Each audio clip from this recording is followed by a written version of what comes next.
water. I need my water. Hey everybody.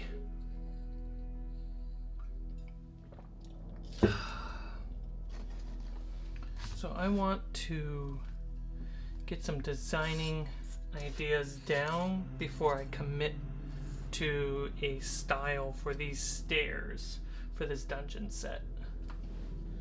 So I'm having some doubts, so I want to cross off some ideas.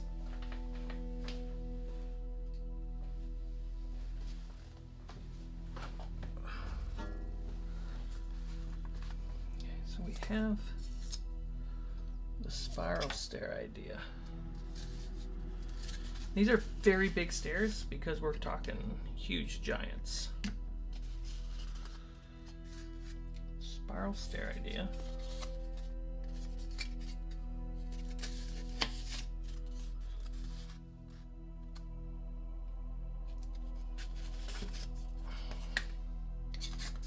I want to use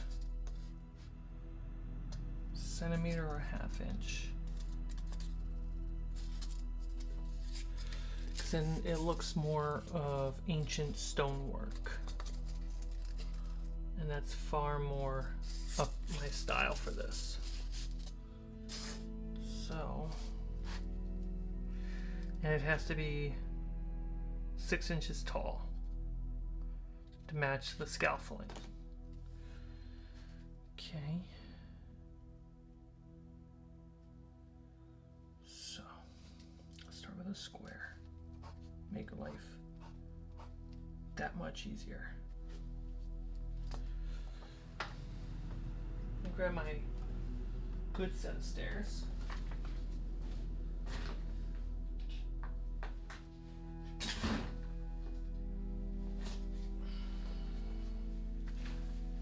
Here we go. These are really nice.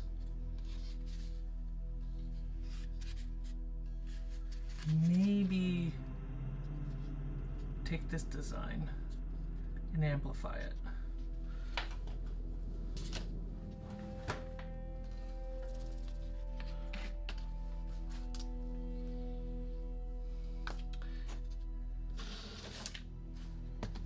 What if this was the center pillar? And the stairs were built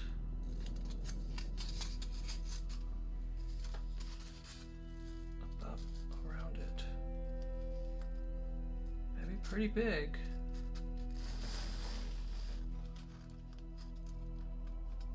So,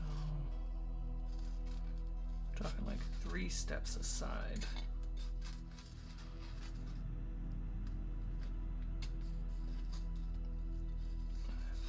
Would swing out. I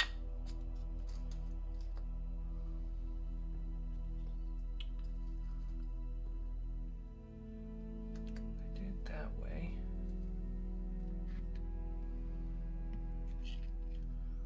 So we have a giant here. I mean, how do I run these? I don't run them so you stop at every step. You go to one spot, so it's 10 feet, 20 feet, 30 feet, 10 feet, 20 feet, 30 feet.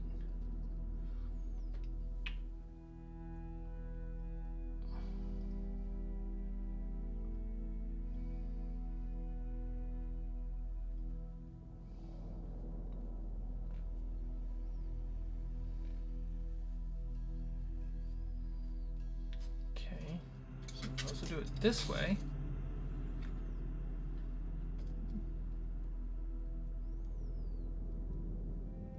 Yeah. But because it's so big. Can we have mediums? Oh yeah, the mediums can go slow. It's a little hard to see, I know. Sorry. So the thought is a little bit like this.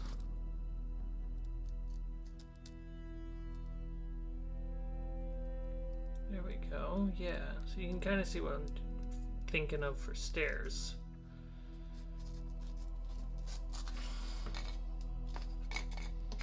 What is this? 2-inch by 3-inch. Mm-hmm.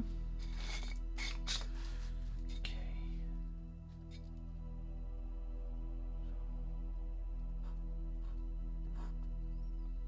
3 steps there. And a 4th step. That's way out here. 1, 2, 3.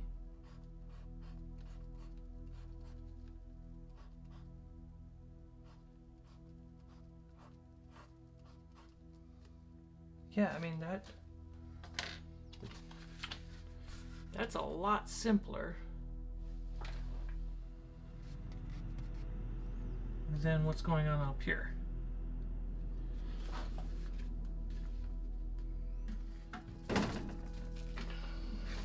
Okay.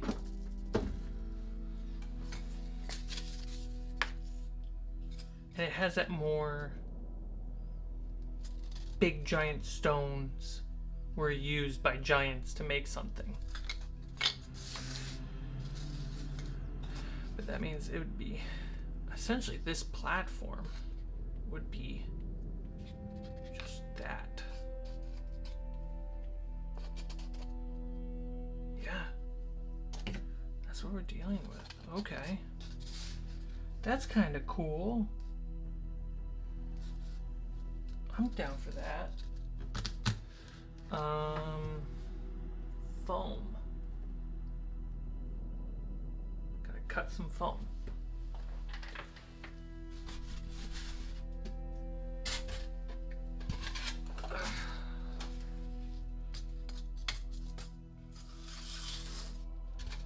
Move some things to the side. The center pillar is going to be terrifying. I don't even want to think about that.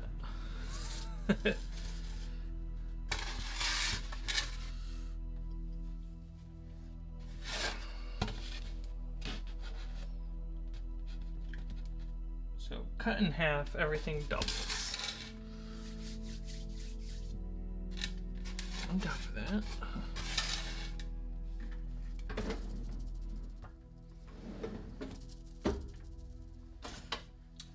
Ruler. Do I have a better ruler? Nope.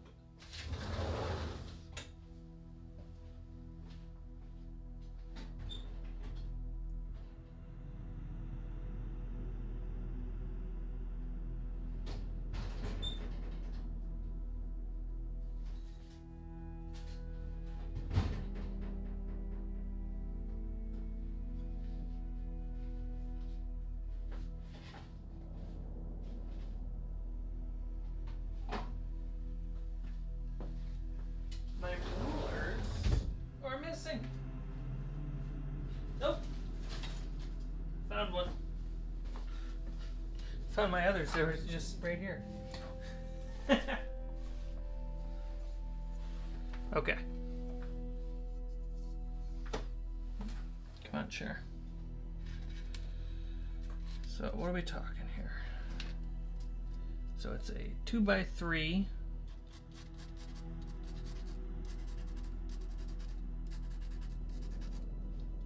With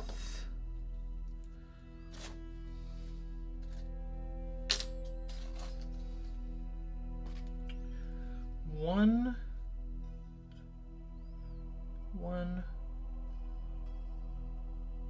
2, 3, 4.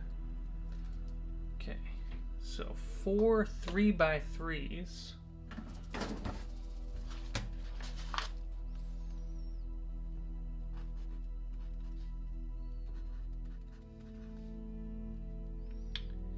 One, 2, 3, 4, 5, 6, 7, 8, 9.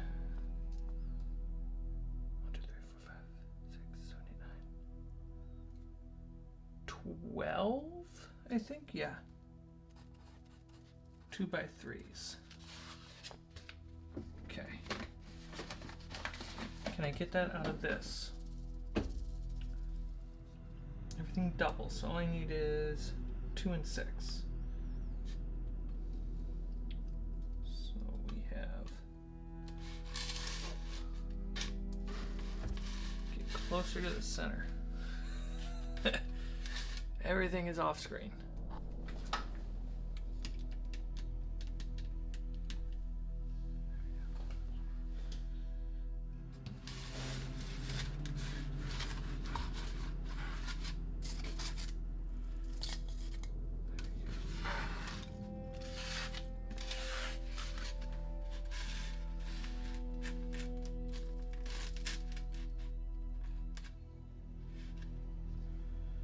Okay, so we have 3 and a 3.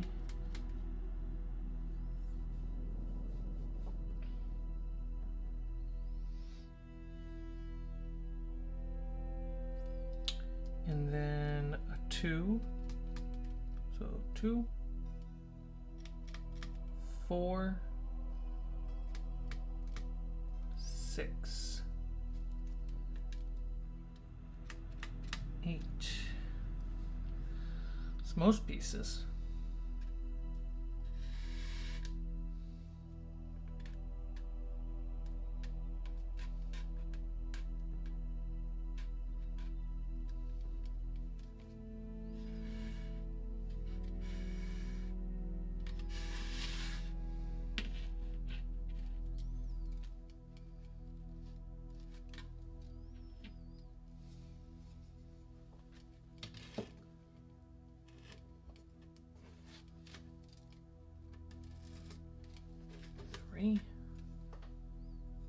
Heck yeah. And just line that up.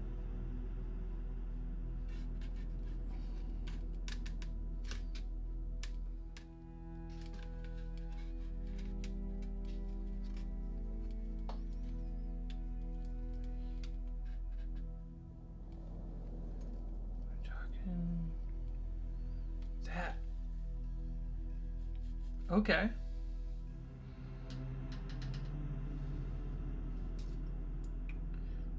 That strip. That covers a bunch of it. It's very doable.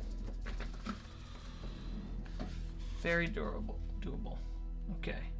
So the center pillar though,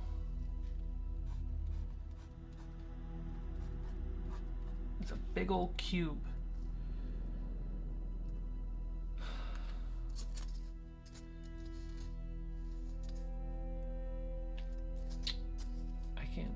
Make it the same pattern as this, or it can just be a massive chunk like this.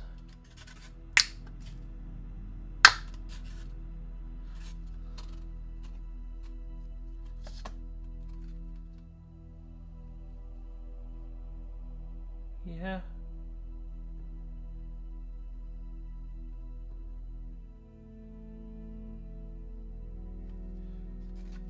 So it has to be 3 by 3.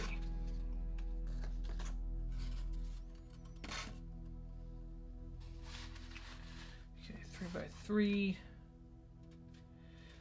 I'd probably use the 2-inch foam.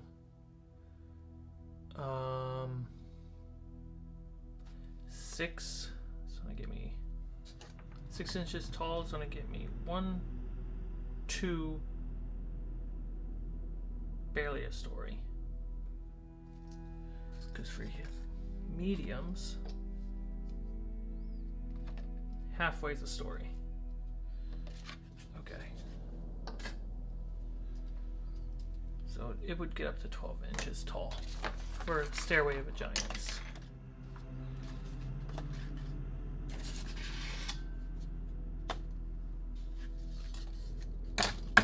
Okay.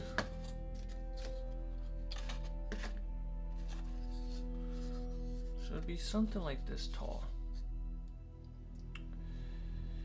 Jared, do skills have a place in modern tabletop RPGs?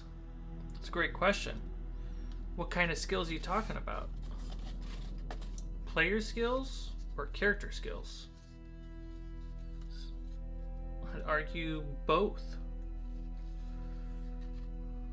So it's going to be about this big. If I split it in half, it's going to be easier to store. Because for a giant, you will want to go up to one, go up to another. Yeah, character skills. I think they do.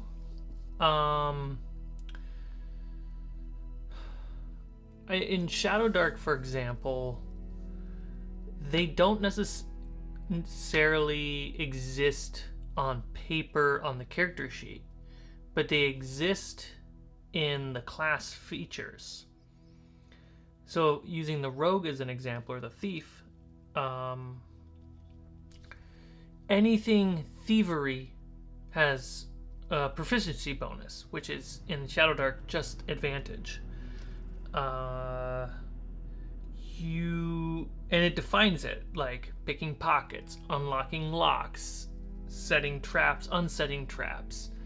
And those have advantage because as a thief, you would get those as a proficiency bonus. And there are abilities for fighters, wizards, and priests that are in the same vein. You just wouldn't use the terminology.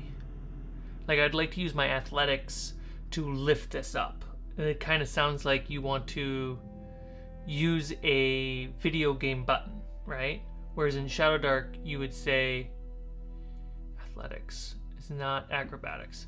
I would like to use my might and use my strength to push the door open, versus I would like to roll for athletics to open the door.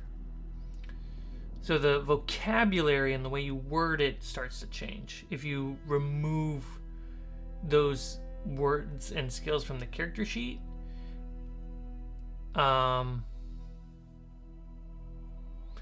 think they have value, and I think they're still being used, because for a lot of people starting to play the game, those skills are very valuable. They are a manual to play the game, right? You have athletics, you have perception. This is what they do. Having those guardrails on guiding you on how to play the game, those are very helpful. I think new games coming out like Shadow Dark, Daggerheart, two that come to my mind are those that are very rules light and more focused on roleplay and like narrative driven, like how you speak. I find those aren't always everyone's best first game because it's too loose. But that also depends on the GM who can work with you. Yeah. I mean, the games, D&D didn't always have skills. D&D used to be very, I have my ability scores, and how do I use them? My experience with Shadow Dark was just trying to remember, oh, right, was medicine check, wisdom, or intelligence. I do that sometimes, which is probably just a problem of being used to 5e. Yeah, my brain does that sometimes too. Like, oh, we want to look around. And I want to say, make a perception check. When it's make a wisdom check. I would say you could,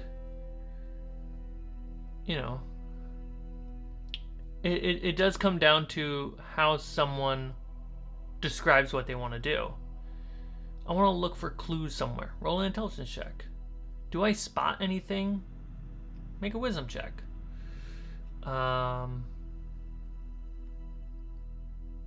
Instead of thinking creatively like Shadow Dark tries to encourage you, Yeah.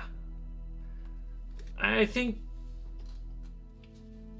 well, we're also talking about a leveling ability score system, right? Versus Call of Cthulhu or Mothership, which is a skill-based system. You grow your skills the more you use those skills. There's no leveling. So, skill... Is my internet going in and out?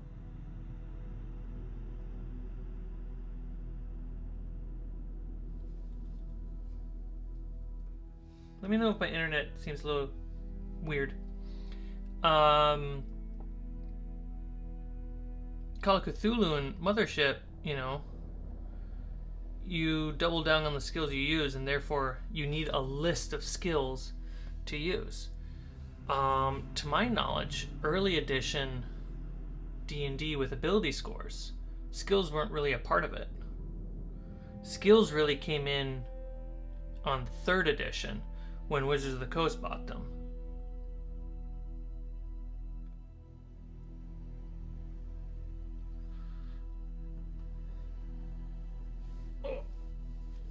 I gotta pop my back. I thought I did. There it is. 12 inches tall. 6 cuts on the thick foam. Can do that.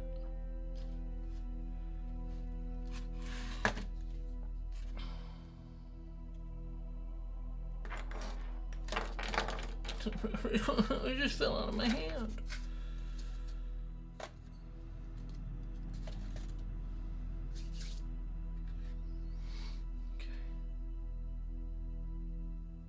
So 2 rows of 3 inches, and then 3, 3, 2, 2, 2, 2, 2. That works for me.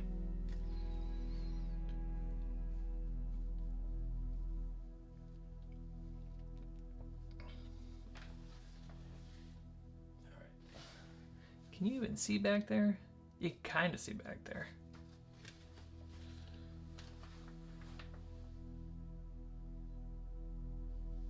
Let's mess around with my camera setup. I don't want to take that apart. But I will take that apart to get you outside so you guys can see the cuts.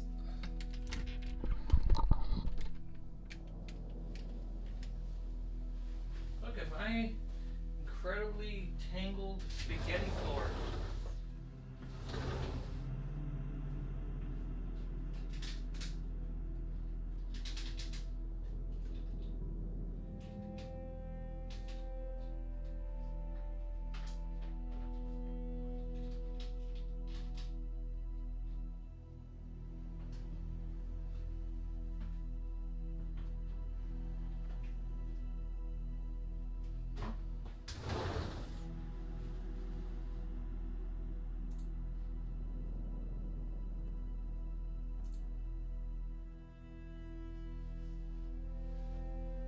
Can you hear me? Not really.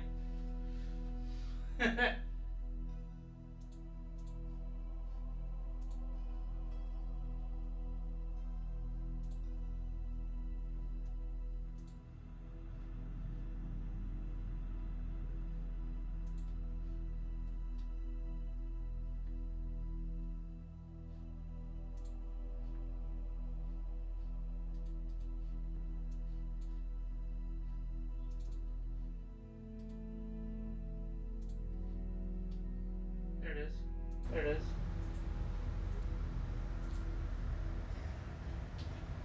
Okay, dokie.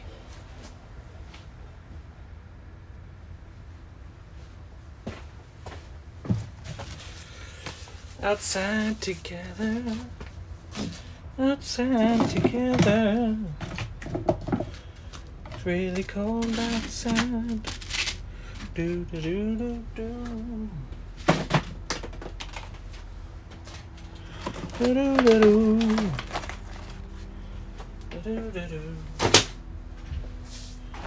Really cold outside. It's really cold outside.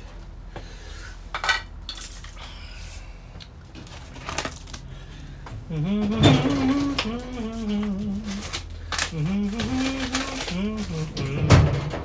really cold outside. It's really cold outside. Doesn't need to be this cold outside.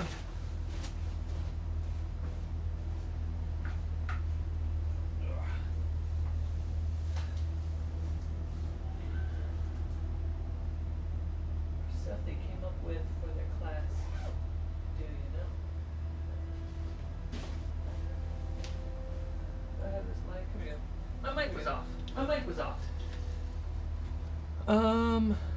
The problem I feel like many tabletop RPGs that try to eliminate skills is that they end up relying on feats more.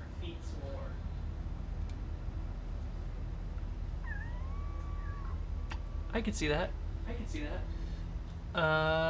Whereas I'd rather it be other way around so players can think of and evolve their own game mechanics or stuff they come up with for the class. You know? I do know. I need the foam. You cut it.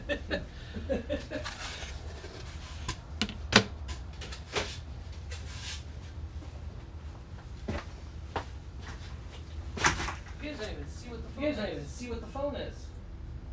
There we go.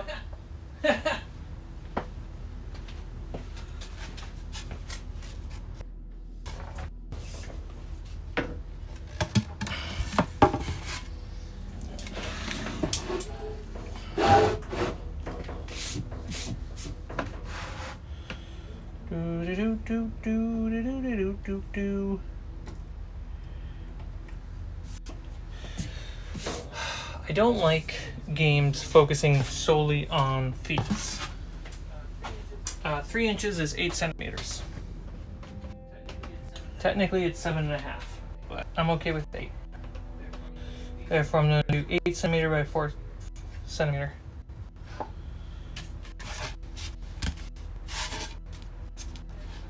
Where did I do my measurements?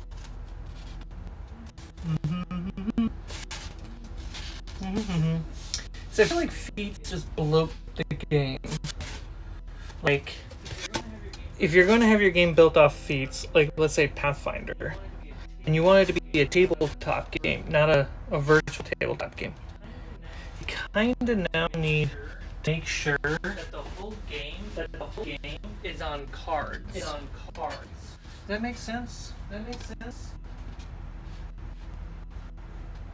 Because every feat is basically a card. You guys see a great shot. It's darker for my own eyes.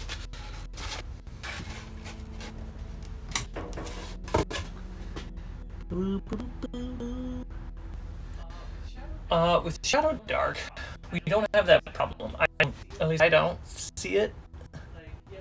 Like, yeah, we have a talent table, but kind of like bonuses every other level versus a feat. Any feats that you get in Shadow Dark are really at level 1. This is a big cut, guys.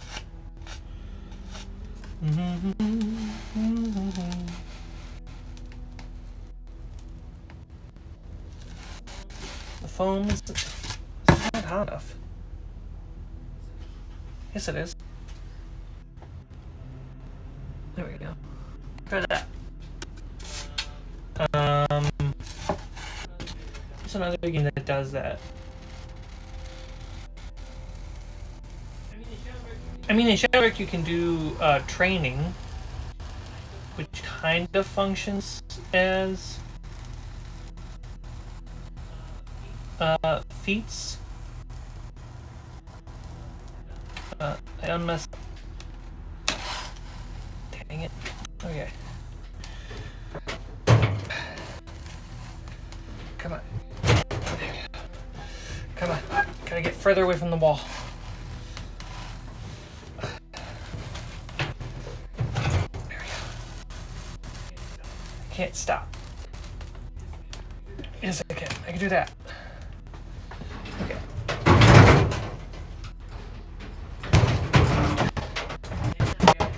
Hang on, guys. Going for a ride.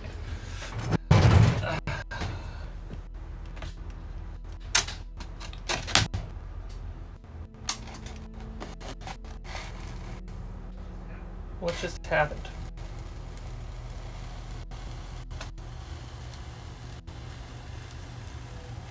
Oh no, did I lose some? I lose half. What the fuck? That was weird.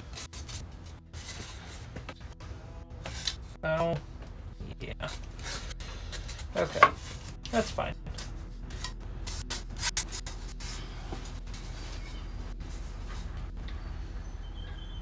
My audio is glitchy. My audio is glitchy.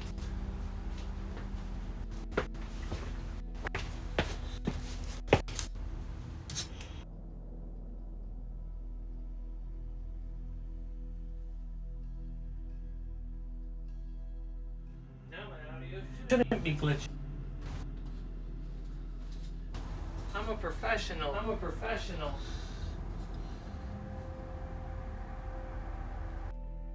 Definitely putting spell cards and feat cards in my game. Yeah.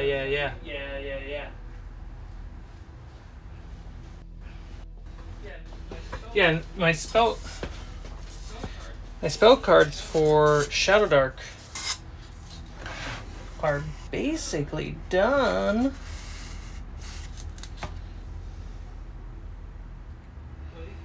For at least the priest and the wizard, at least.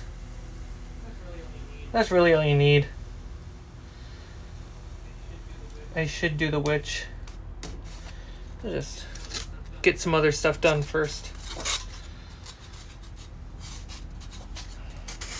I can sand that off.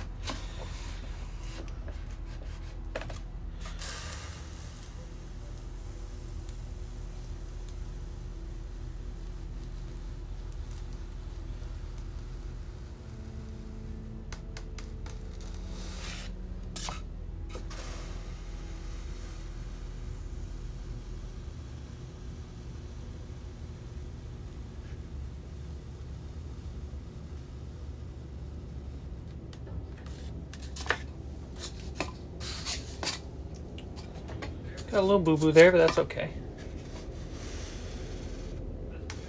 That's what bears are for.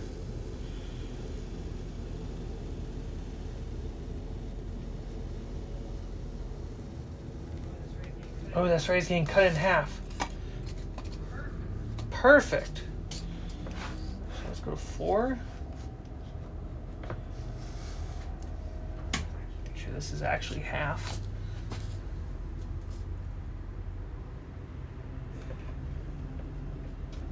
There we go.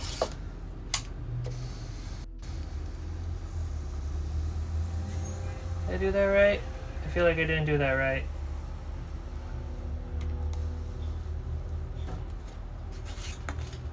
I get to test it out and find out how much I actually messed up. The beauty of this.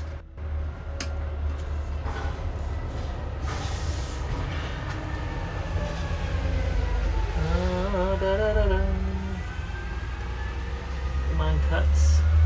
Do what you need to do.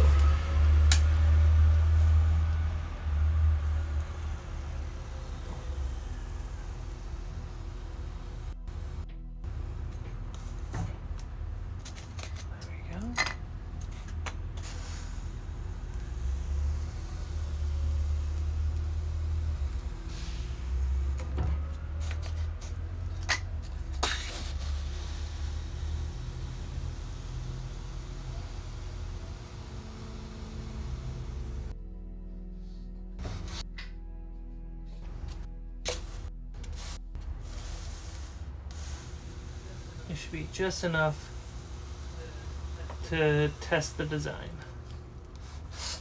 Perfect.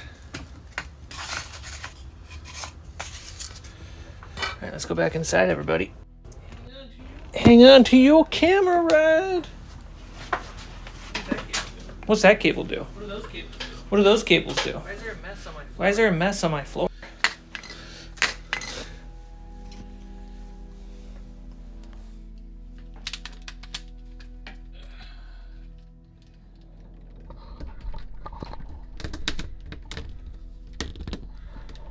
That's a fun angle for today. Saves me some energy.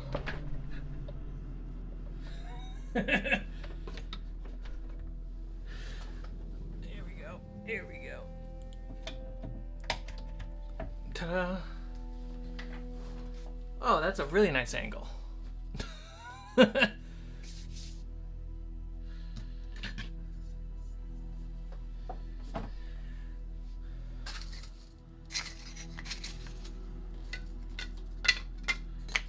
Okay, so if this is the base, we start with something down here. Let's build it at an angle for you.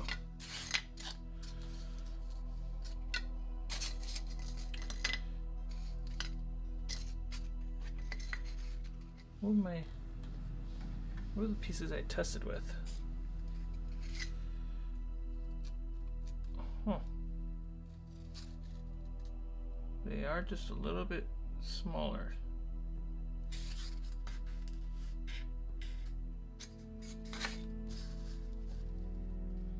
There's supposed to be 2. Oh, I did 4, that's right. Okay, let's keep trying.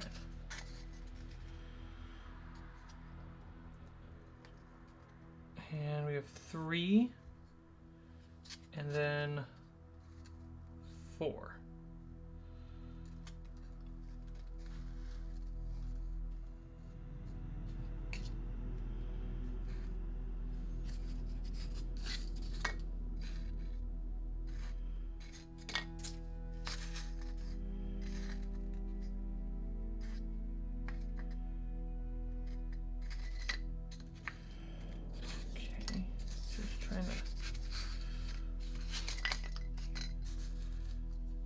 Build some foundation so I can build a prototype. There we go.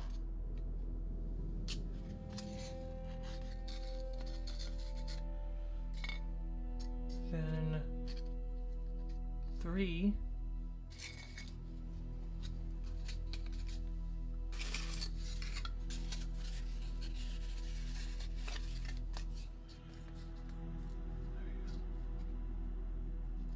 So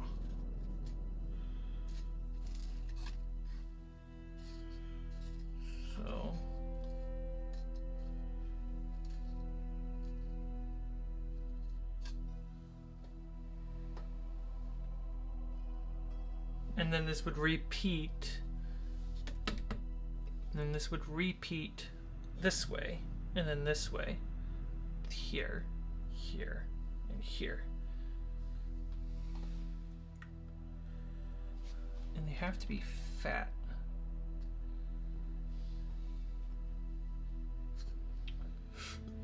The giant would go right there. And it would all come crumbling down because of poor infrastructure.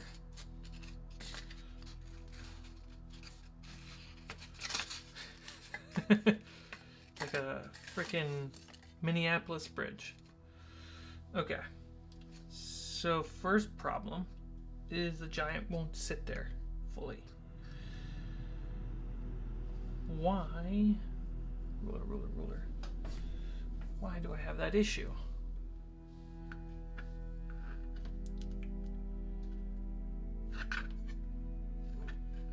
So it would do better at 100, and then I have enough to glue over. So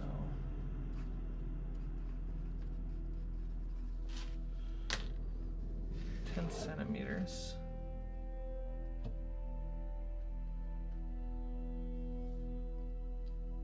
That's pretty nice.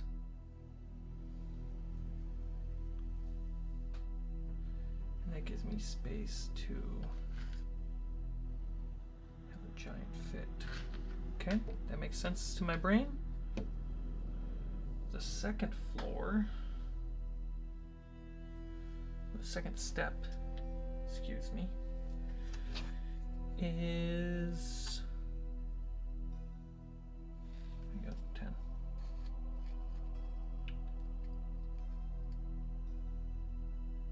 Doesn't need to be 10 centimeters big.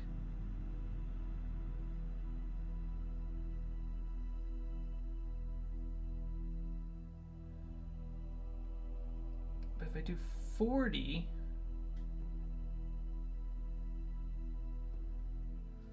Oh, that's interesting.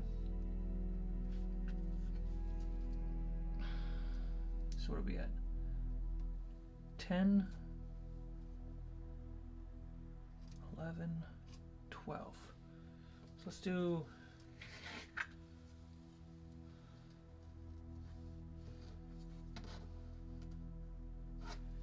8.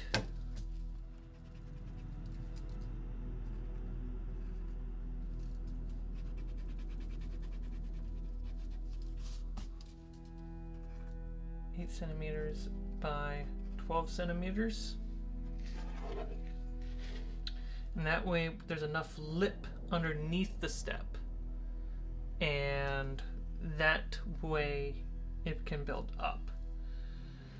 And then the long ones, is again 8 by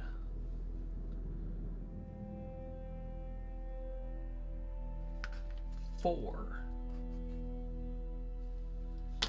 Is that correct?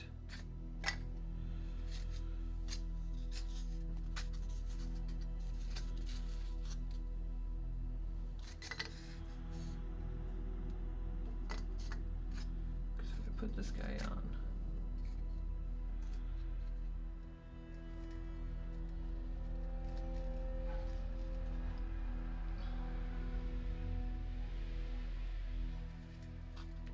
Put this guy on top. What are we dealing with?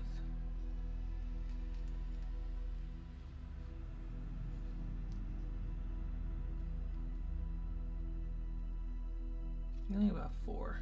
Okay. 4 centimeters works for me. But they are not tall enough. Let's see, how short are we?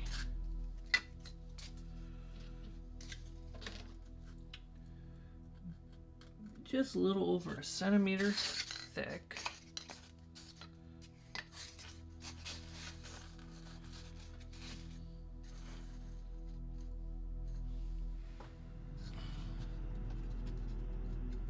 It's 8 centimeters. I know that. Why am I trying to do this way? Oh no. 6 of these. And we have a corner piece. Can I do 4 pieces and it works? Better learn now than when I'm cutting. So this would live here.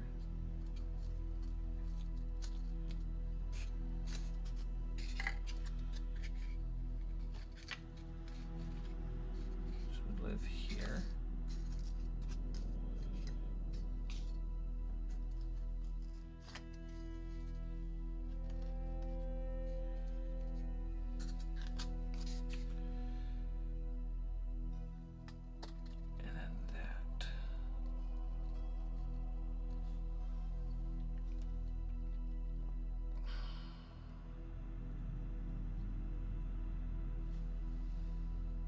Oh no, this would go up. Right. Okay.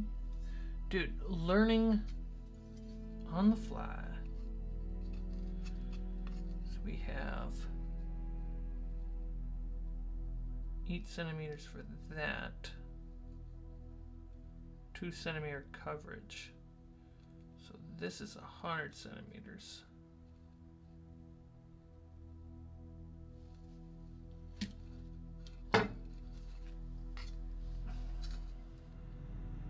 Centimeters.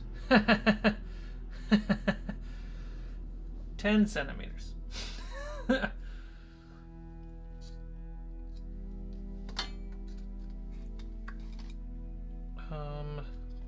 So that's the logic there, because I want him out here. which means, yes, I have another 7 here. So it's really about the 12 there. If the 12 goes here,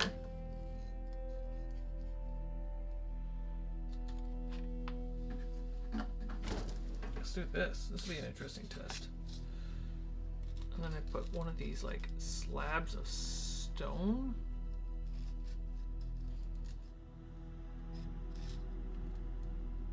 Oh, that might work.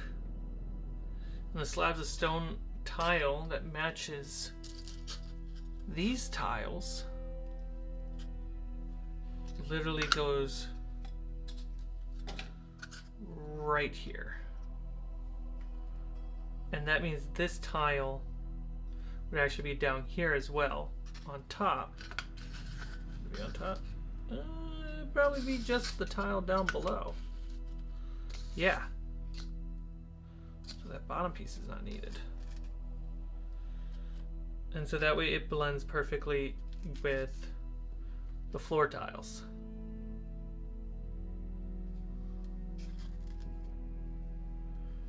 Okay.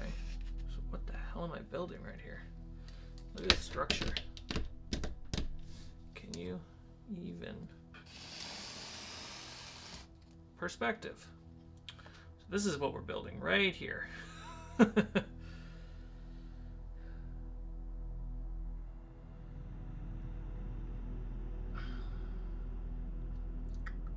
What is the easiest way to do this? This is 3 inches tall.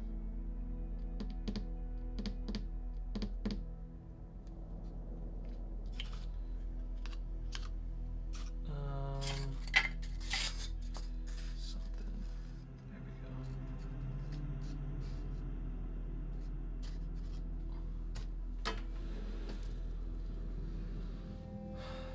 What would be nice is, I know this is becoming a spiral stairs, but if I just build this, right? And the spiralness can be magnetic to one side or the other. And that way, it can be just a long straight stairs or a curving stair. That'd be nice.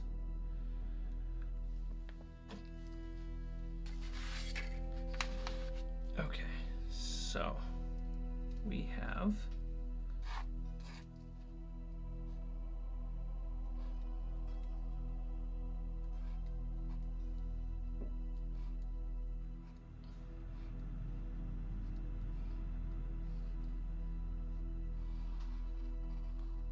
one big block. And if it could be a big block, that'd be nice, because this is, again, out of focus, a magical Stone Age.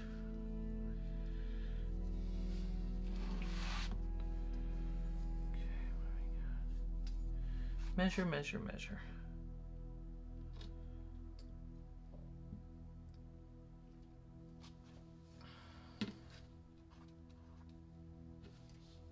Three, and then this is 1.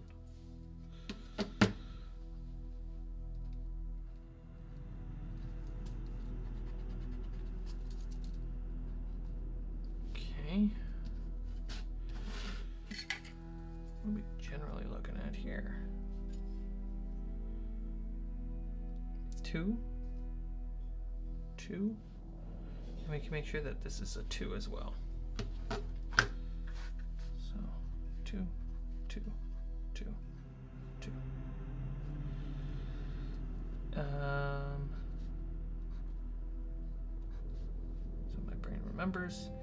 And then up here is a 12, right?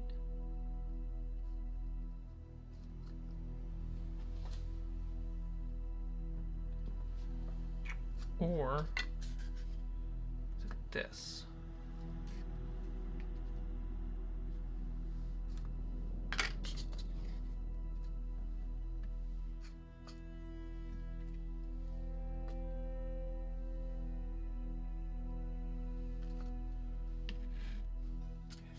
Some tiles down.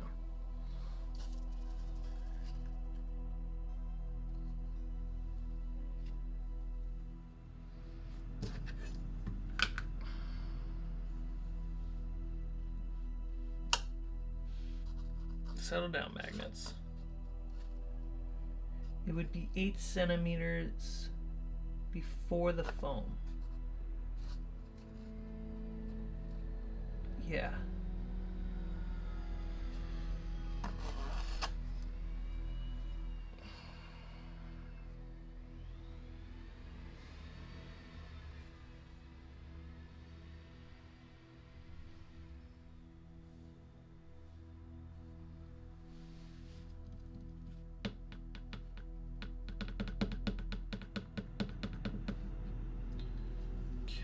So it'd be 8 tall, 8 wide, and magic number.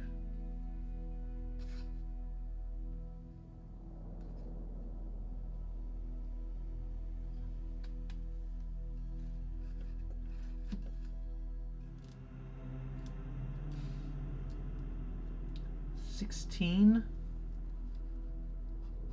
long.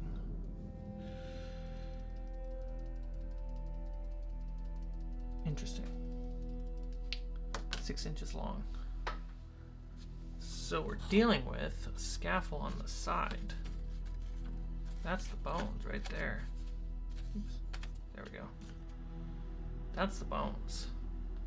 That is interesting. Okay. I'm liking this plan. And it's compatible with the tiles that I've made.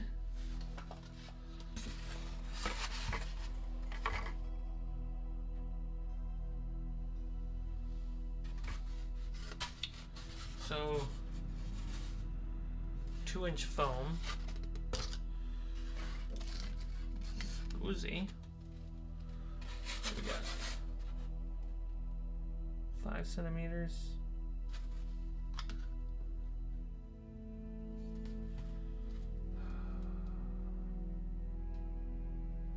Basically stack 2 of these on and then cut it out. So if I oh.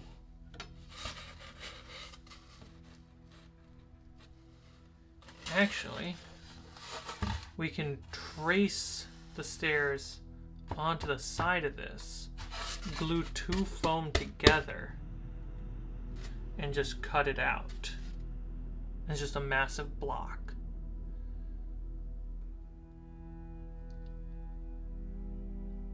That's pretty simple. It says before cutting. Okay.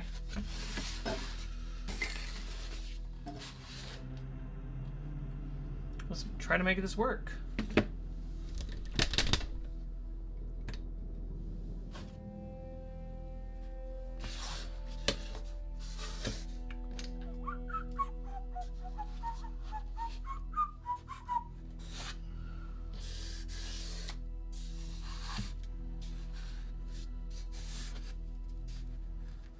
So we need 16.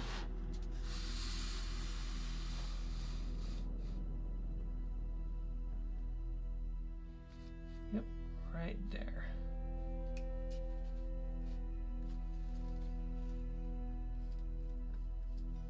Okay, and then 8 centimeters down. Let's flush it out. There we go. 8 centimeters down.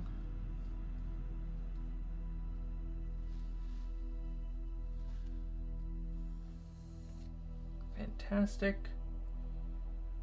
And then just, it's another square across. Easy. All right, let's bring you to the foam cutter.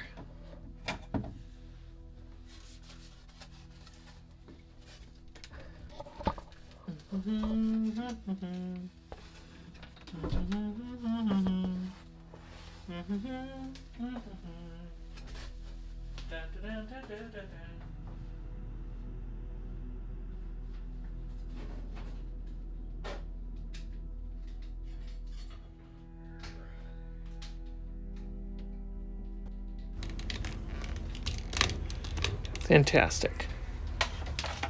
Welcome back to the outside edition.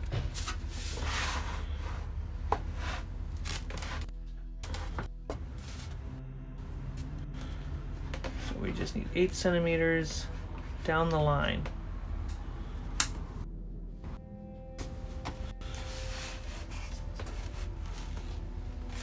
It'd be better to do 16 first, honestly. 10, 11, 12, 13, 14, 15, 16. Hi. Yeah. 1, 2, 3, 4, 5, 6, 16. That's what that means.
Now that I can see, let's do just a nice second pass.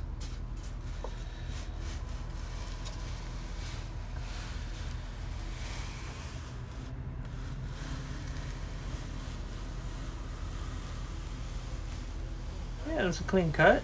I did pretty good. A little bump right there, but that's okay. Fantastic. Okay, now we go to 8.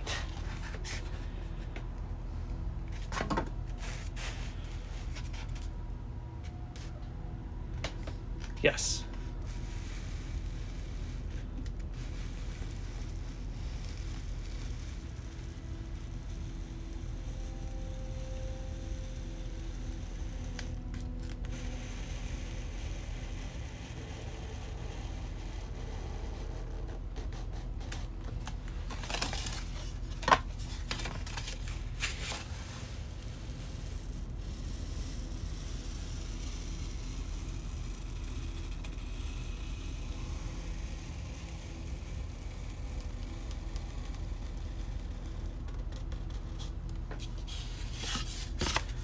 And for safety, let's get one more.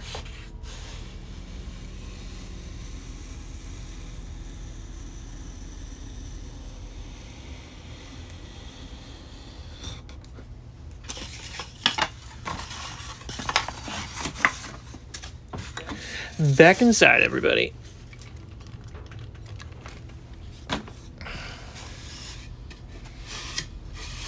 Make sure we bring all the foam home. Do do do do do do do do do. What? Take a cut on a cable. There we go. Doops. Okay.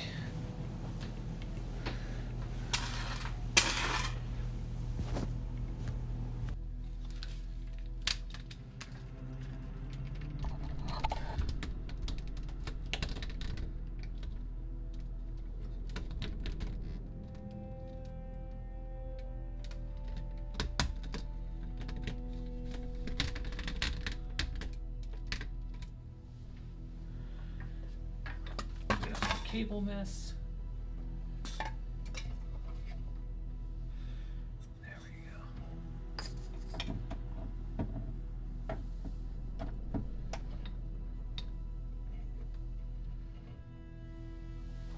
Fantastic. Okay, so pink foam to the side.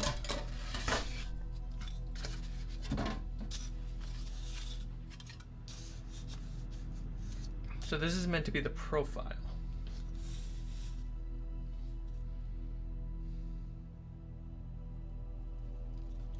So we would go 3 centimeters, 1 centimeter. No. 3, 2, 1, 2, 1, 2, 1, 2, 1. Oh, I didn't measure what this would be.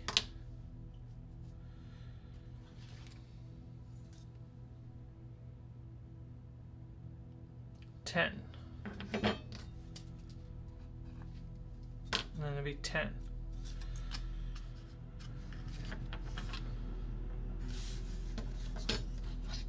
First one.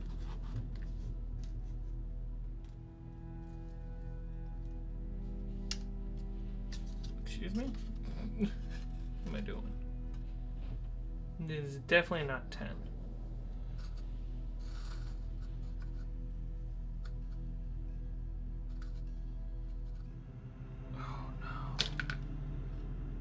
It definitely would be 10. Okay, so we'll do 8 for now.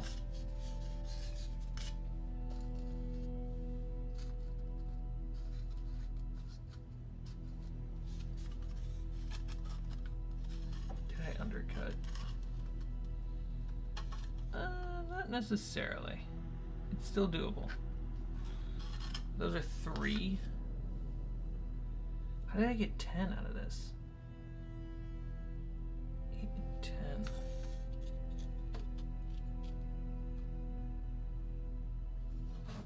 Where's my brain going, dude?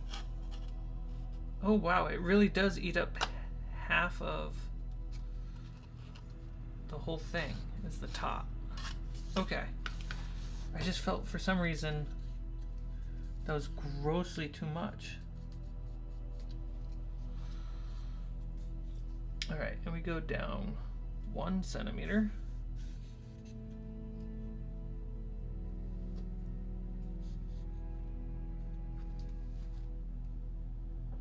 Let's just make a line across the whole thing.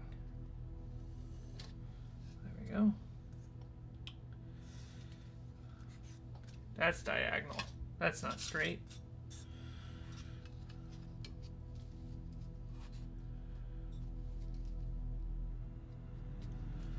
Never trust your eyes.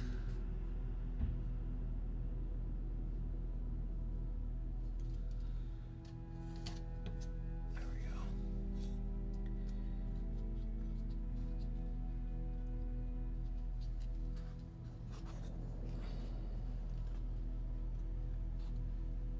And it's every 2. So 1. No, this is a 1. This is a 2. Okay. 1, 2. Boom. Okay.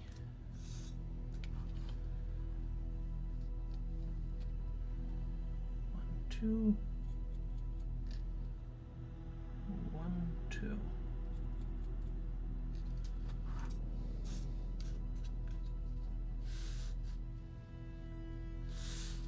I'm always doing it on the edge of frame. There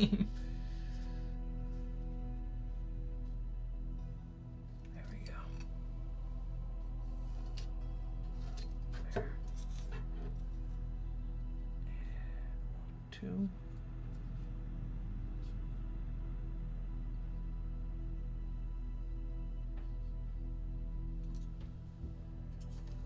A little off.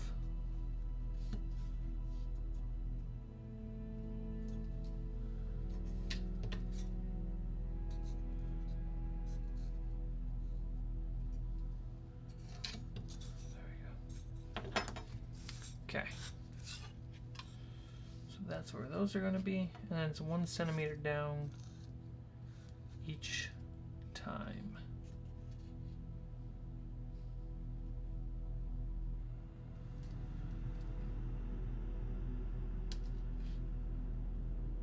That's an inch.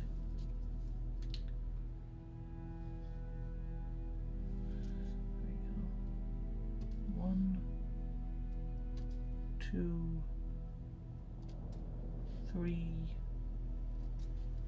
4. 10, 1, 2, 3, 4. 14. No. 12, 14, 16, 18. Oh. Yeah, I messed up my math. That's supposed to be 18 long. That's okay. Practice.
Yeah.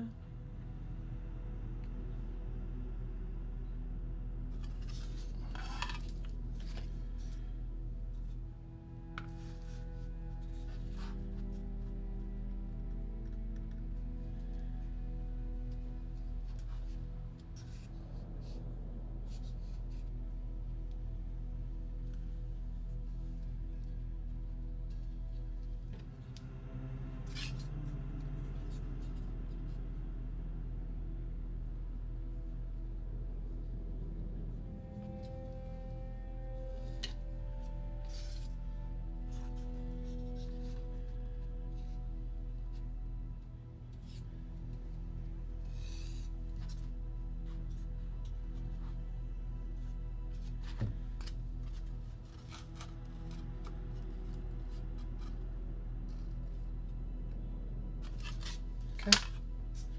Let's cut that.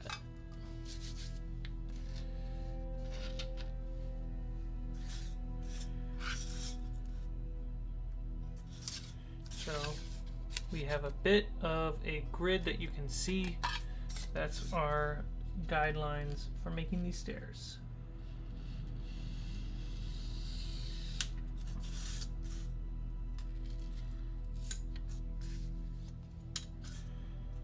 Go down one more.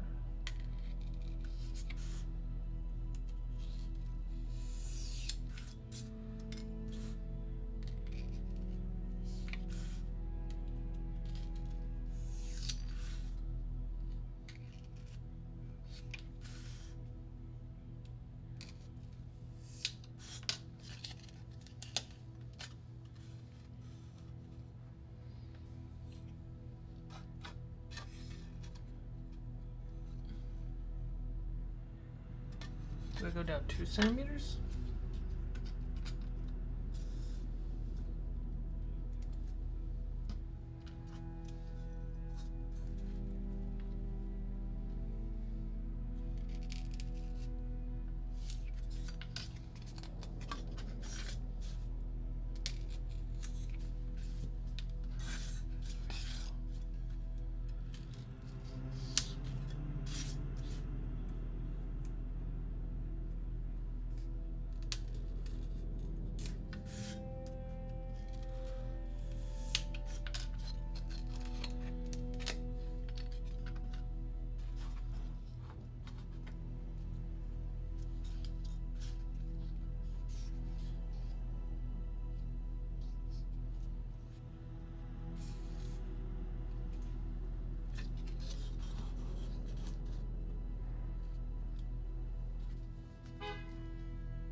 barely straight.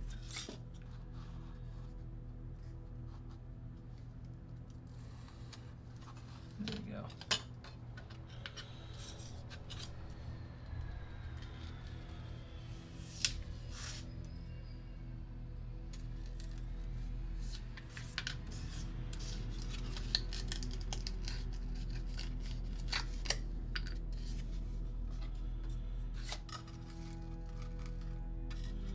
It's not the same shape.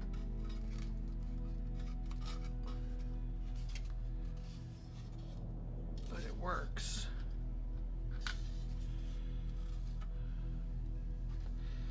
If the stairs were moved over by 2 centimeters, I would have the extra length on the back end.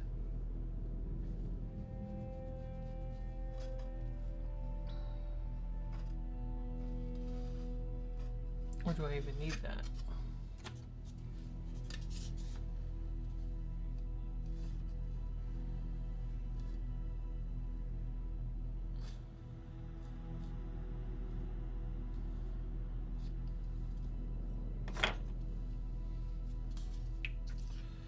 So right now this would fit right here, and I wanted to fit here. Okay. So perfect.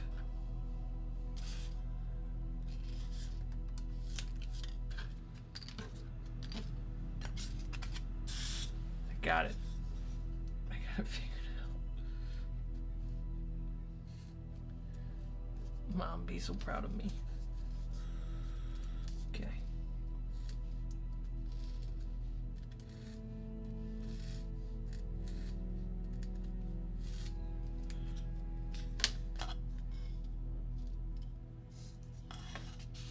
Feels right. Great.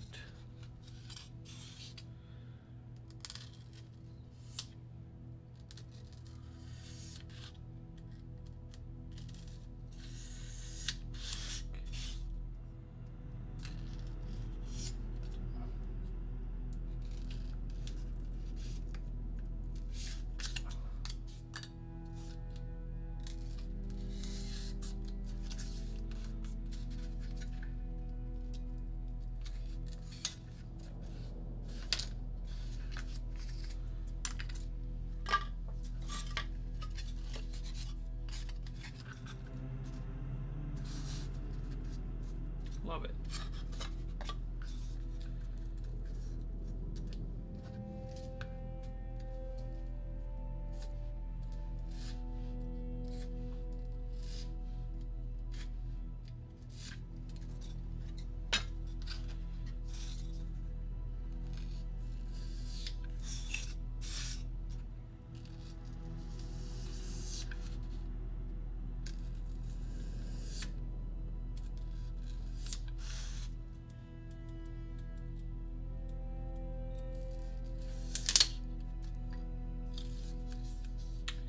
Be nice if it didn't rip, but you know. Gotta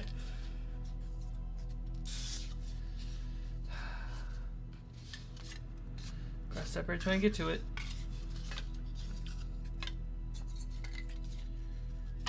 Okay, so the plan is to now fill the inside with foam.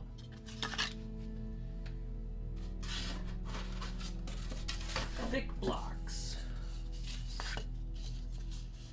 Not big enough.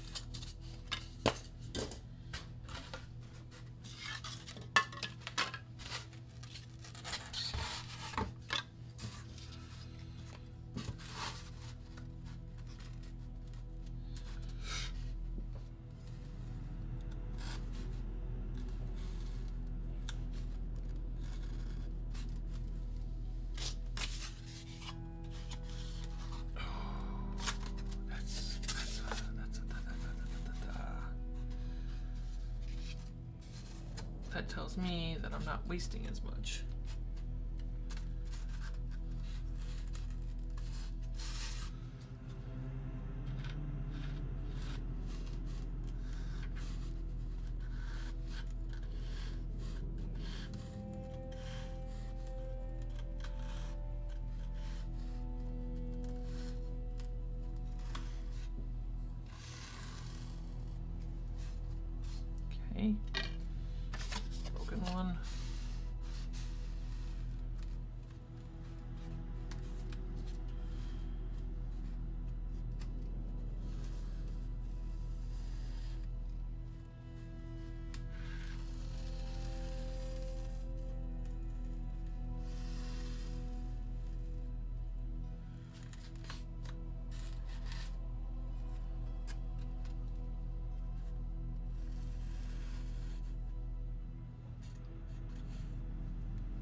Oh, the back door is open, so they can't come in. You have it open for a reason, or can I close it? You can close it. I just keep forgetting to close it. It's freezing. How are you forgetting to close it? It's colder out there than it is in here. So 1, 2, 3.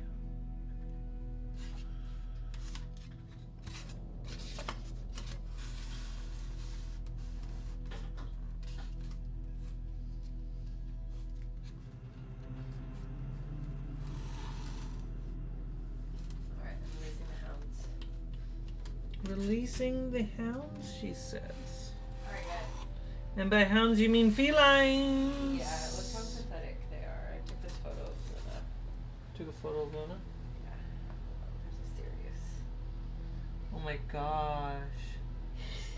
She's literally losing her mind that she can't come in here. Yeah, she was pawing at the door. Hi. And then they both sat there pouting. Wow. Okay, I did a quarter of the dishes. I have a headache again. I'm going to bed.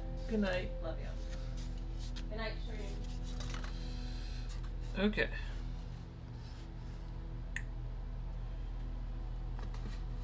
So if I start by making a straight cut, just straight down, I can get 1, 2, 3, 4. It's really good. 1, 2, 3, 4.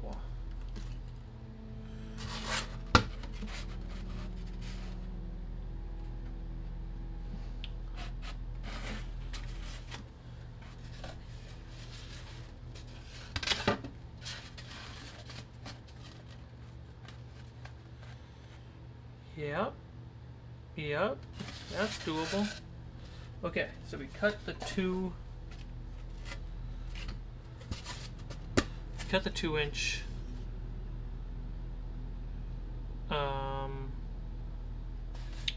Then we can cut the 1-inch and glue the 1-inch to the 2-inch to make them thick enough. It's really 3-inch foam that I need. I only have a 2 and a 1.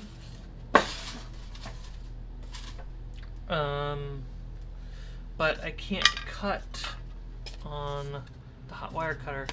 This is my tracer. I need cardboard.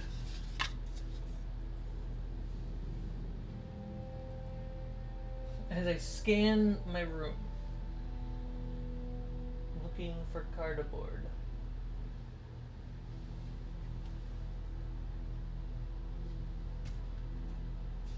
I think I found some.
Full size one?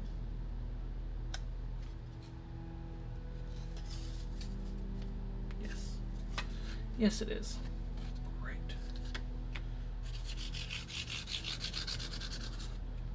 One more of these.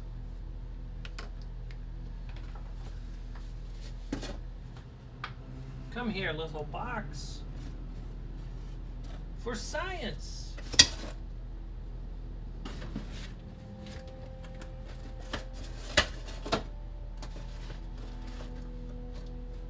Don't make a fuss now. All you are is cardboard to me.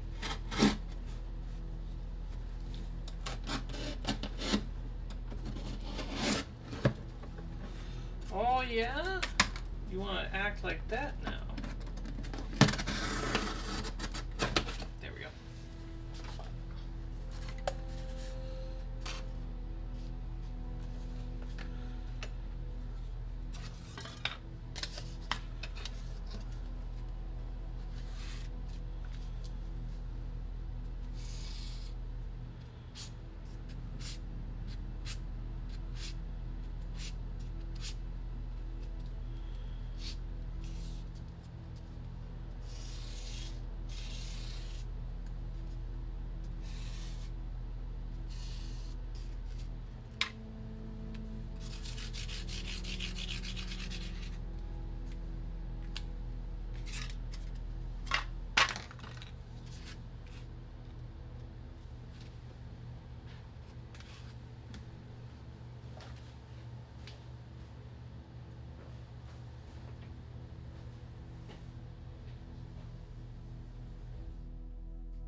It is.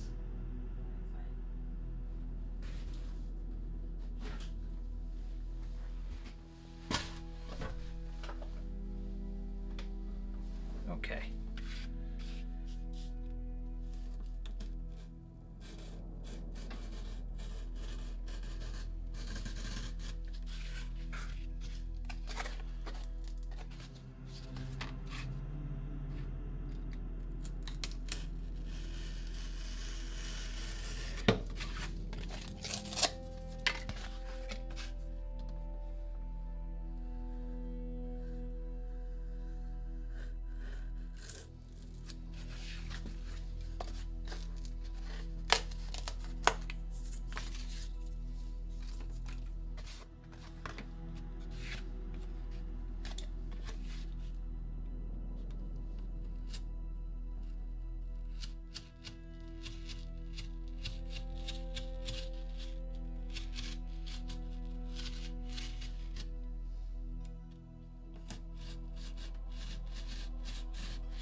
Go. Progress.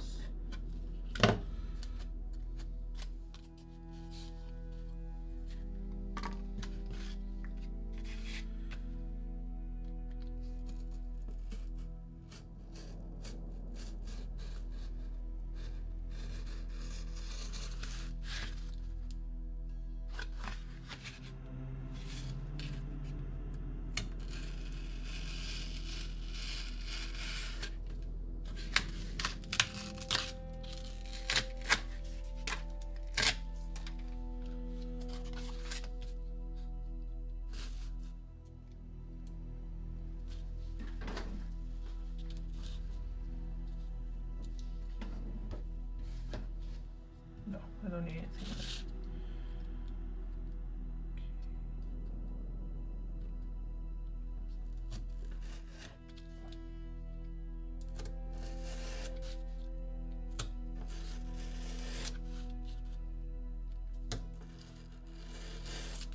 Perfect.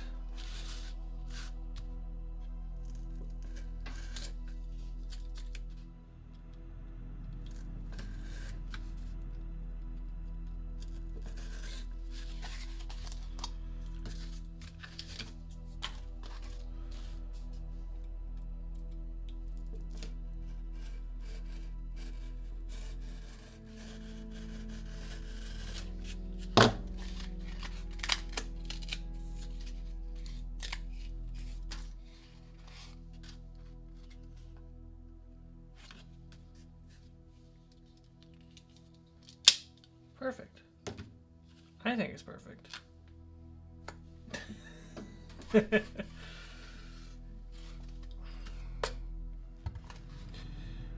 was a guideline.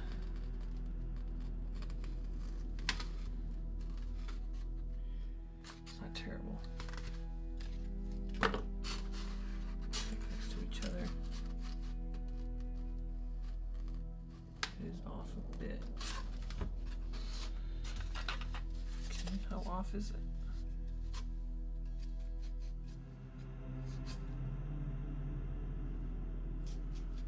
Oh, just by a few millimeters.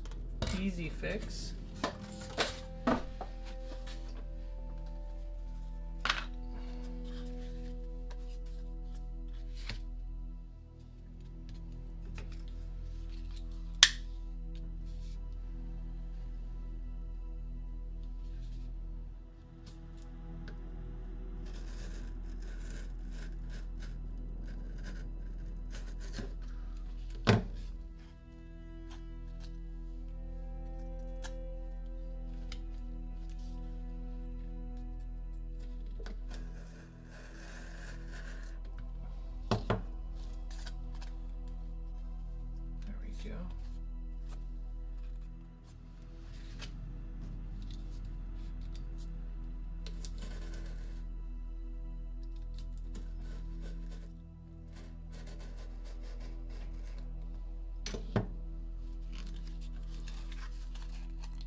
Trying to find a middle ground between torch timers and something like the underclock. Have you found any more mechanics like that? No, the underworld clock or the umbral clock is pretty solid the last few games I've been running. So what I would do, and I even changed the torch timer to like a half hour for like one shots. Let's see.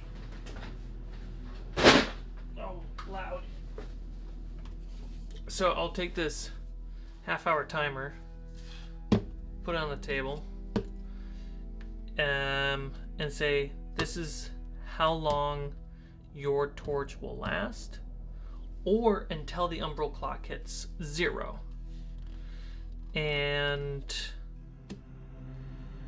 the last couple games that worked pretty well, because the torch can last longer than the umbral clock.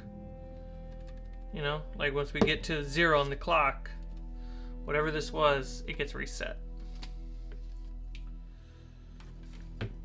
Or it gets reset at the end of combat. Don't let the players fight in complete darkness all the time.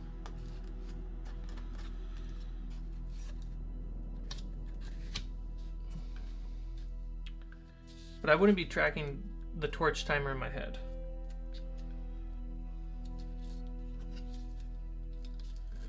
It never works out.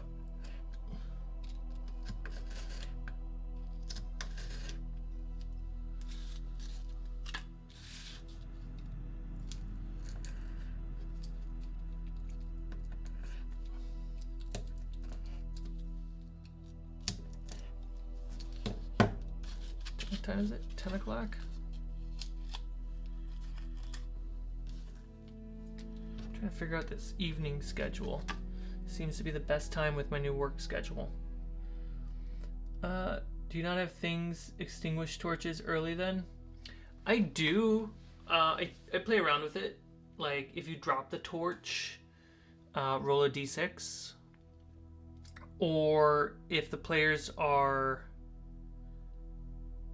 in a space that invites something to go wrong, I'll say roll a d6, and this is what happens to your torch. But for the most part, I haven't messed around with their torch light, especially if I set it to 30 minutes. If it's an hour, I'll mess with it.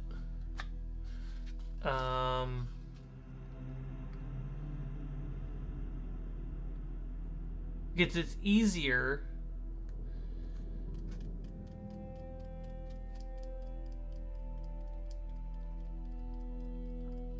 because they burn through that torch quick. trying to think of the last couple games. They burn through that torch very quick.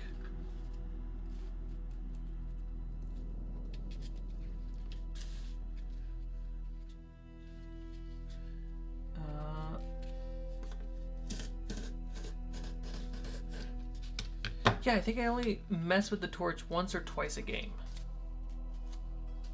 Tops. Because I'm just leaning into the shot, aren't I?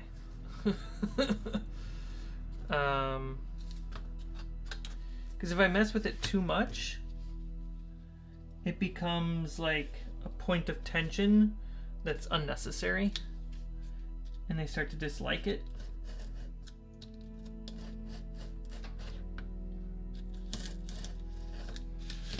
But if it happens like a couple times tops, it's more like spooky tension, which is exactly what I feel like it's meant for.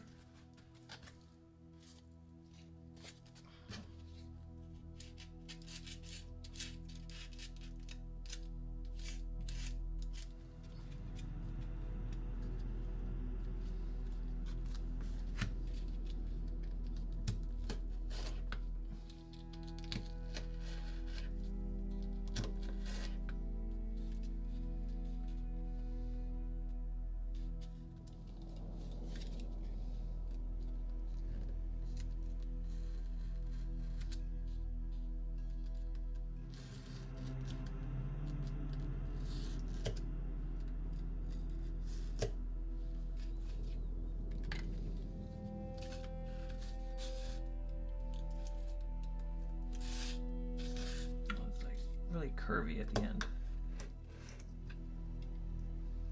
There we go.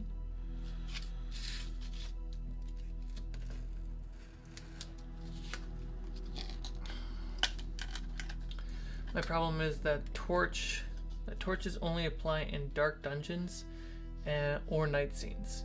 But daylight, there isn't the tension of a torch timer when you're on an adventure. I see what you mean.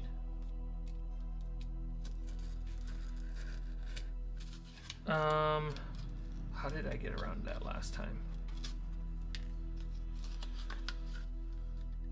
The umbral clock helps in that situation. Every new space, loud noise, they roll on it. Every new day, the dice goes from D6 to D8 to D10 to D12, D20. I like how I could theoretically use the underworld clock or the umbral clock in whatever circumstances, but I don't like the random encounter of it. Swap the encounter part out. The encounter is not meant to be a combat. The encounter is the guards found you. What do?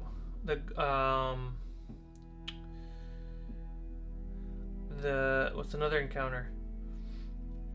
You get lost. That's an encounter in a game design level.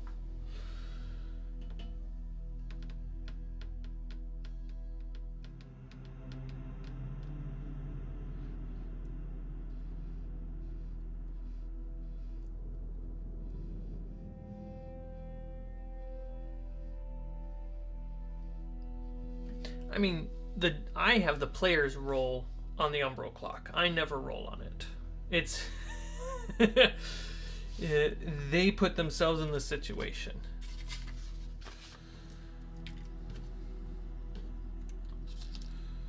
And if they're taking too long, like in a single spot,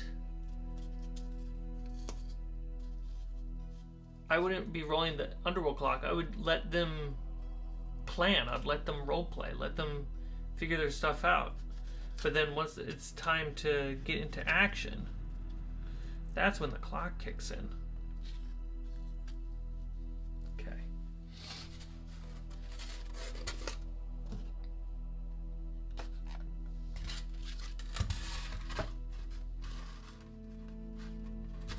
So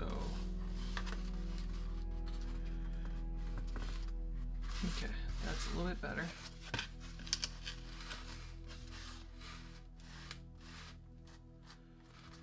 So we want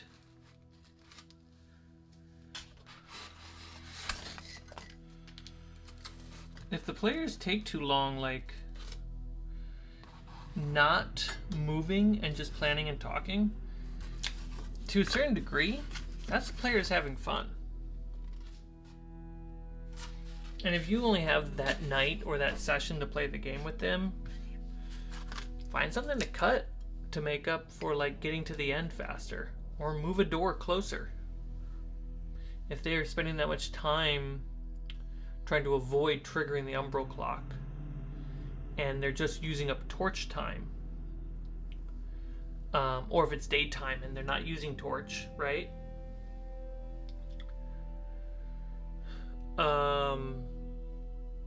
Let them try to figure it out. Maybe the time spent, you cut fat in the middle, or an encounter that you had planned, move a door closer, and if they choose like, oh, if we go this way, it's a shortcut based off some made up clues in my player brain.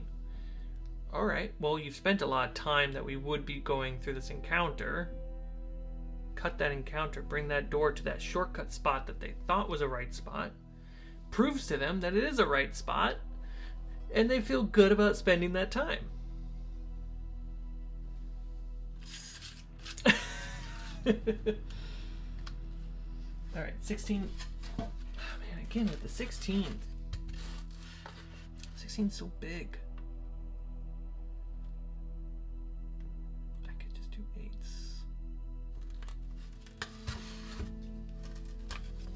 I could just do 8s.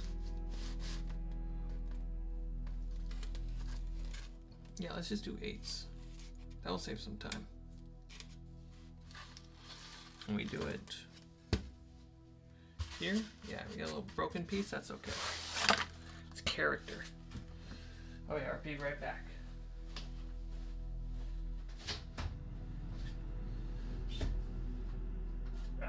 There's footage of her doing this in the background. I know it.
Remember exactly how the underworld clock... Isn't it for each room you roll, see if their encounter happens? No. So how the umbral clock works, I really just need to find the time to make a video. It's okay. So the umbral clock, I have it start at 24. 20 if you want to be really tight on your time. That extra 4 can sometimes save a team. So it starts at 24. Every new room or new hall, they roll on the umbral clock, a d6. They take the total of the roll, subtract that, no modifiers, subtract that from the clock. So at 24,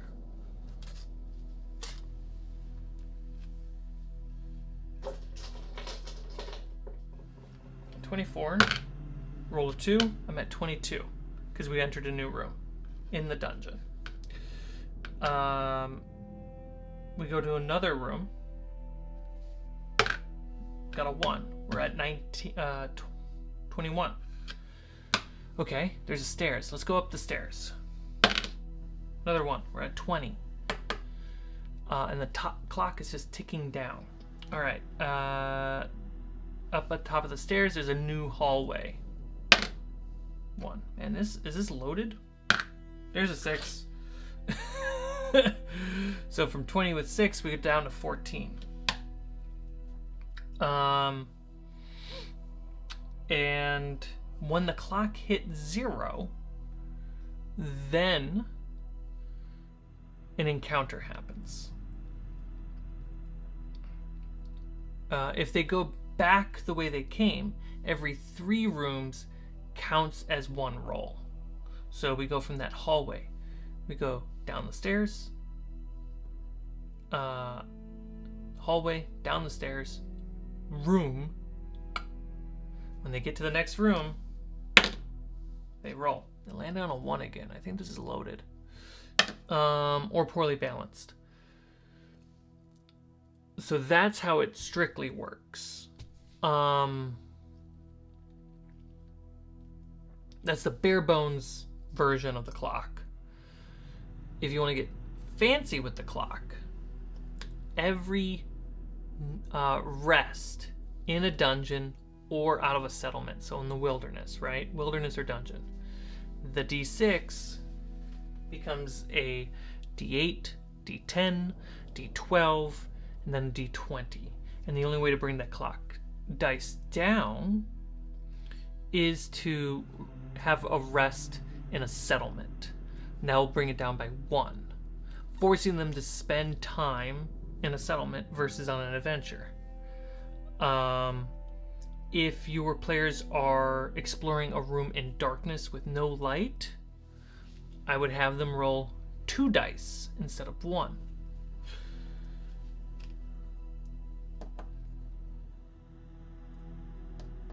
How the amount that it ticks down is random, and that there is no way to prevent the encounter. But in Shadowdark, you can always be prepared if you have enough gold or gear slots.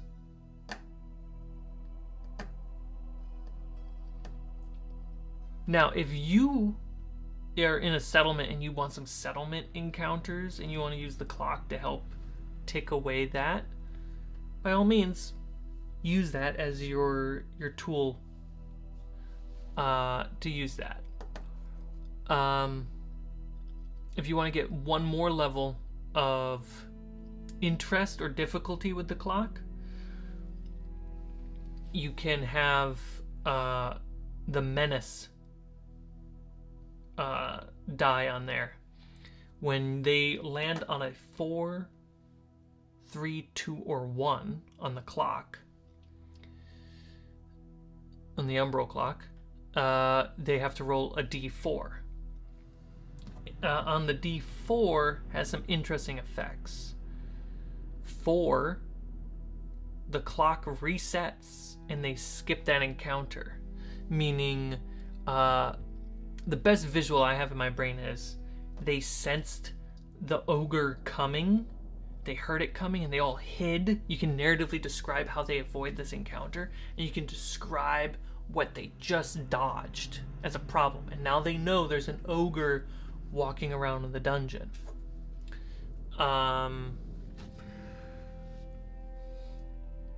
3 decreases the clock die, and it'll go down to a d6. A 2 increases the clock die by 1, and then a 1 on the d4, the menace die,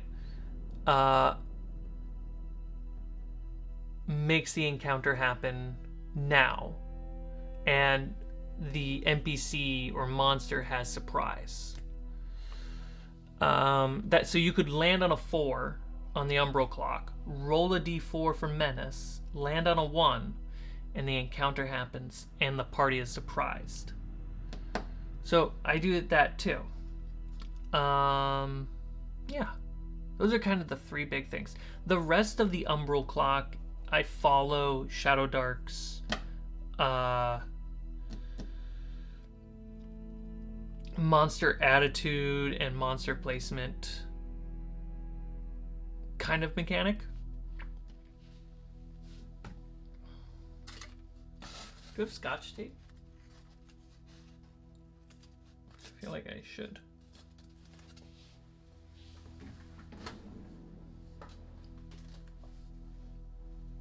Not in there.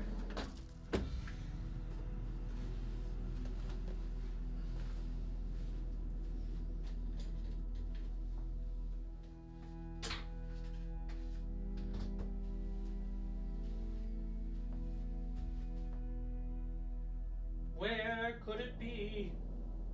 The tape of Scotch.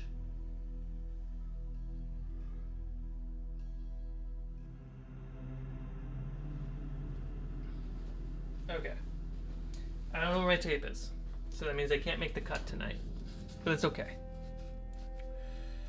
So the plan is to tape this cardboard piece to this foam. Technically, tape both sides. That'll be the smart move. And then just make the cuts with the foam cutter.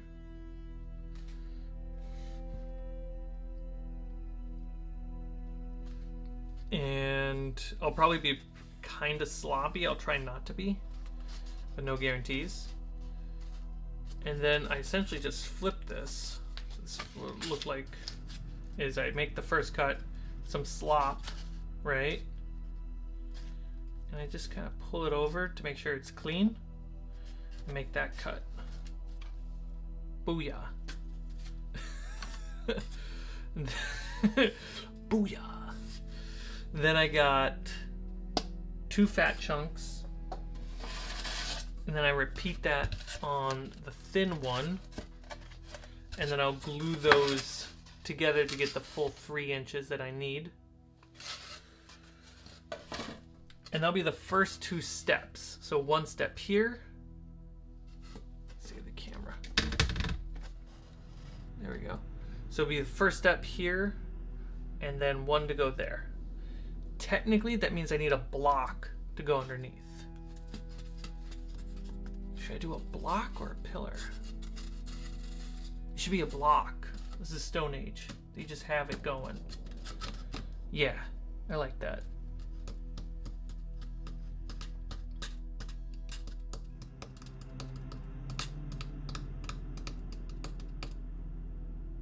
It's making sense to me.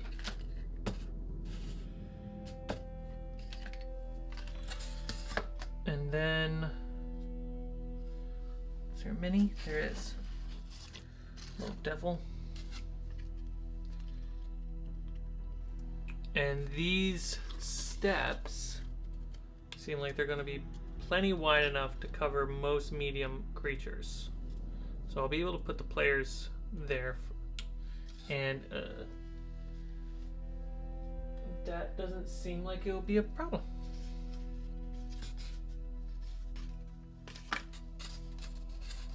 Cool. So that's the plan. What does my calendar say? When's the next stream?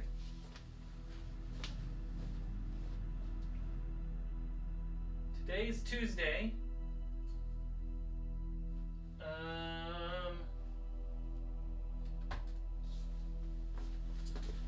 Okay.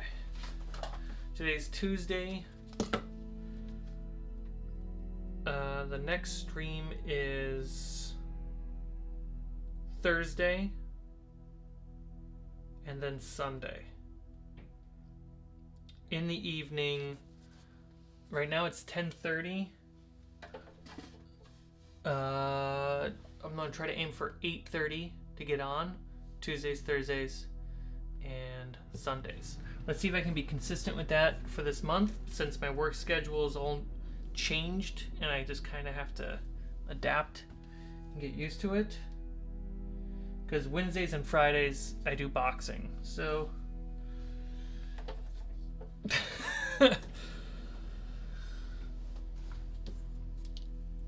great. I like the new direction. I'm glad today I instead of trying to build the spiral staircase out of a new design that I'm not totally familiar with, I'm glad we went the blocks, the just giant chunks of stone direction. Yeah, of course, Jared. I'm always down to talk mechanics. And try to figure out something and problem solve it. And how to interpret something for a game. Let's see. Yeah.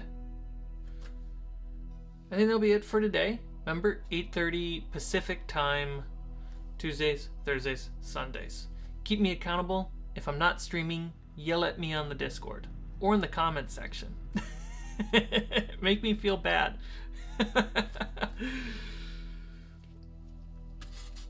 Great. Thank you for hanging out with me. I hope you all have a wonderful rest of your day, afternoon, morning, evening, and of course, have a wonderful good night. I have to awkwardly walk over there now. Good night, everybody. Thank you so much for hanging out.